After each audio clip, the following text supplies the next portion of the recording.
Breaking news చూస్తున్నాం. కర్నూలు జిల్లా కల్లూరు మండలం చిన్నటేకూరు వద్ద ఘోర రోడ్డు ప్రమాదం చోటు చేసుకుంది.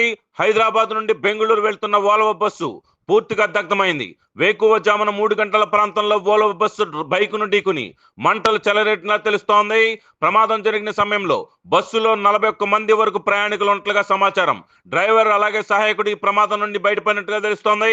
అందులో పిల్లలతో కలిపి 21 మంది ప్రయాణికులు ఎమర్జెన్సీ డోర్ నుంచి బయటకు దూకి ప్రాణాలు రక్షించినట్లుగా సమాచారం అందుతోంది.